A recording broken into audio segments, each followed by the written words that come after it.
Hi കൂട്ടുകാരെ, എല്ലാവർക്കും പുതിയൊരു വീഡിയോയിലേക്ക് സ്വാഗതം. നമസ്കാരം.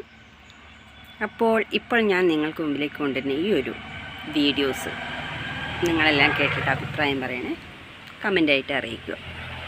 എന്താണെന്ന് ചോദിച്ചു കഴിഞ്ഞാൽ, ഇപ്പോൾ ലോകത്ത് ഒരുപാട് കാര്യങ്ങൾ നടക്കുന്നുണ്ട് അല്ലേ? ഇപ്പോൾ കപ്പൽ കത്തി, അതിന് തൊട്ട് പുറകെ വിമാനം തകർന്നു, ഇപ്പോൾ അതിന് ശേഷം കുട്ടിയെ കിണറ്റിലെറിഞ്ഞു കൊന്നു. അതുപോലെ ഇപ്പോൾ പുതിയ ന്യൂസ് വന്നിട്ടുള്ളത്, ആണും പെണ്ണും കെട്ട ശിഖണ്ഡികൾ, അതായത് ട്രാൻസ്ലേഷൻ ആയവർ ഇപ്പോൾ കൊട്ടാരക്കരയിൽ പ്രതിഷേധവുമായി മുന്നോട്ട് വന്നിട്ടുണ്ട്. മുൻപ് കൊടുത്തിട്ടുള്ള ഒരു പ്രശ്നം ഇപ്പോൾ അത് സമൻസ് വന്നിട്ടുണ്ട് അവർക്ക്. ആ സമൻസിൻ ഒഴിവാക്കണമെന്നും അത് കേസെടുത്തിട്ടുള്ള ഉദ്യോഗസ്ഥനെ സസ്പെൻഡ് ചെയ്യണമെന്ന് ഉന്നയിച്ചുകൊണ്ടാണ് അവരിപ്പോൾ സമരം ചെയ്യുന്നത്. 20ഓളം ആളുകളുണ്ടവർ. 1 മണിക്കൂർ നേരം ട്രാഫിക് ബ്ലോക്കാക്കിക്കൊണ്ടാണ് ഇവർ റോഡിൽ പ്രതിഷേധം നടത്തിയത്. ന്യൂസൊക്കെ നിങ്ങൾ കണ്ടിട്ടുണ്ടാവുമല്ലോ. ആ പ്രതിഷേധം നടത്തുമ്പോൾ ഒരു ബൈക്ക് യാത്രക്കാരൻ കടന്നു വന്നപ്പോൾ അവർ കല്ലെടുത്ത് അയാളെ എറിയാൻ ശ്രമിച്ചപ്പോഴാണ് ഈ പറയുന്ന പോലീസുകാർ ഇടപെട്ടത്. അതുവരെ അവർ സൈലൻ്റ് ആയിരുന്നു. നമ്മുടെ നിയമപാലകർ ഒരു അപകടം പറ്റിയപ്പോൾ എന്തായാലും അതൊരു പ്രശ്നം തന്നെയല്ലേ.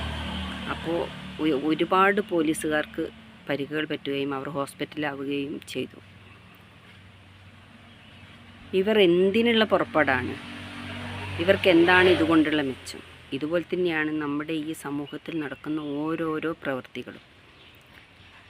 ഒരു കുടുംബത്തിലായാൽ പോലും അച്ഛനമ്മയും മക്കളും തമ്മിലുള്ള പ്രശ്നം, സ്വത്തിന് വേണ്ടിയിട്ടുള്ള പ്രശ്നം.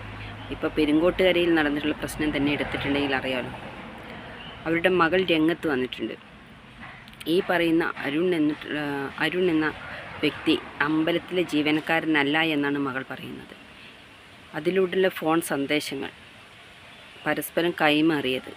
ആ ഒരു യുവതി ഫോൺ ചെയ്യുമ്പോൾ അങ്ങനെ ഒരു ആണ് നമുക്ക് എതിരെ വേണ്ടാത്ത രീതിക്ക് സംസാരിക്കുമ്പോൾ നമുക്കതിനെ ആഞ്ഞടിച്ച് ഇല്ലായ്മ ചെയ്യായിരുന്നു. പക്ഷെ അവൾ അതിന് അനുകൂലമായ മറുപടിയാണ് അവർക്ക് കൊടുത്തത്. പിന്നെ എന്തിനാണ് അവൾ പരാതി നൽകിയത്?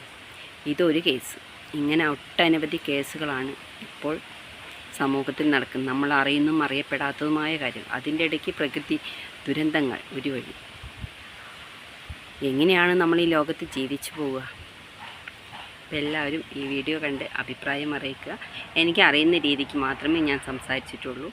ഓക്കെ, മറ്റൊരു വീഡിയോയും നമുക്ക് കാണാം.